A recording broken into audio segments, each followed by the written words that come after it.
नंदुरबार जिल्ह्याच्या तुमसर येथील उपजिल्हा रुग्णालय येथे तामसवाडी येथील हिमानी हरिराम पांडे ही महिला पहिल्या प्रसूतीकरिता उपजिल्हा रुग्णालय येथे 24 एप्रिलला दाखल झाली। 25 एप्रिलला तिची नॉर्मल प्रसूती झाली। नॉर्मल प्रसूतीनंतर रक्तस्राव होऊ नये म्हणून कापड ठेवला जातो। तो कापड 12 ते 24 तासाच्या आत काढावा लागतो। मात्र येथील वैद्यकीय अधिकाऱ्यांच्या निष्काळजीपणामुळे तो कापड न काढता नॉर्मल प्रसूती झालेल्या त्या महिलेला 27 तारखेला रुग्णालयात सुट्टी देण्यात आली। घरी गेल्यानंतर 4 दिवसांनी तिला असह्य वेदना होऊ लागल्या। घरात घाण वास येऊ लागल्याने महिला घाबरली। तात्काळ खासगी रुग्णालय गाठला। त्यावेळी खासगी रुग्णालयातील डॉक्टरांनी तिच्या गर्भाशयात कापड असल्याचे सांगितले।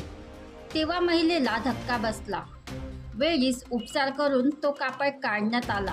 मात्र तो कापड 24 तासात काढला नसल्याने कापड आतमध्ये पूर्ण सडल्या अवस्थेत होता।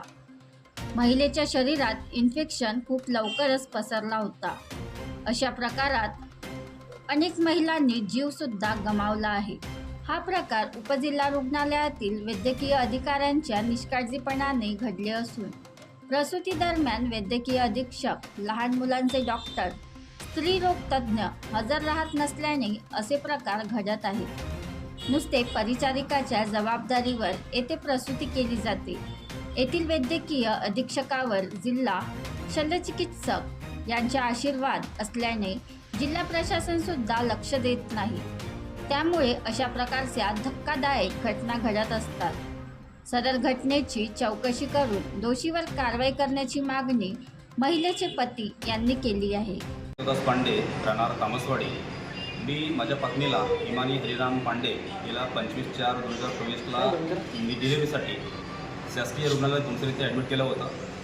25/4ला सकाळी 5:45 वाजता माझ्या पत्नीला डिलिव्हरी झाली आणि 27 तारखेला मी तिला घरी येऊन गेलो डिस्चार्ज झाल्याच्या नंतरमध्ये। परंतु घरी गेल्याच्या नंतर 4 दिवसानंतर घरी खूप घाण वास येऊ लागला। मला वाटतं आम्हाला वाटलं की तो टाक्याचा आहे, परंतु काहीतरी इन्फेक्शनचा प्रकार होता तो। मी तुरंत आपल्या पत्नीला 4 तारखेला प्रायव्हेट हॉस्पिटलमध्ये ॲडमिट केला।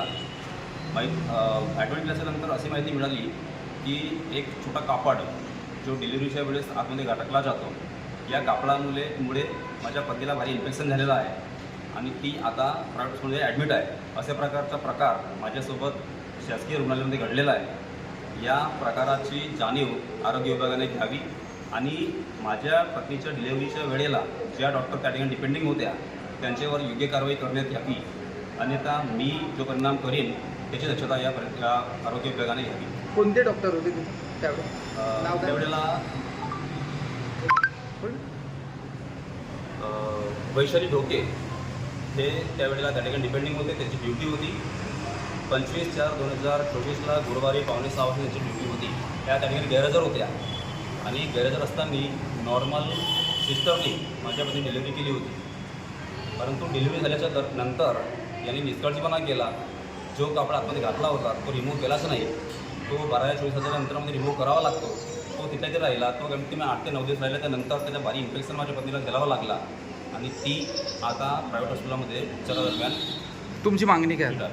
माझी मागणी हीच आहे की मला जो खर्च प्रायव्हेट हॉस्पिटलमध्ये लागणार आहे त्याची भरपाई या शासन विभागाने द्यावी किंवा त्या डॉक्टरने द्यावी आणि यानंतर अशा प्रकारचा प्रकार कोणाही पीडित व्यक्तीसोबत होऊ नये याची दक्षता घ्यावी। बनवा व्हिडिओ, पाठवा व्हिडिओ, आम्ही तुमच्या न्याय हक्कासाठी लढा देऊ। ताज्या बातम्या व घडामोडींसाठी पाहत राहा फक्त महाराष्ट्र लाईव्ह न्यूज। आजच आमच्या चॅनलला सबस्क्राईब करा, शेअर करा, कमेंट करा आणि हो, बेल आयकॉन दबायला विसरू नका। जय महाराष्ट्र।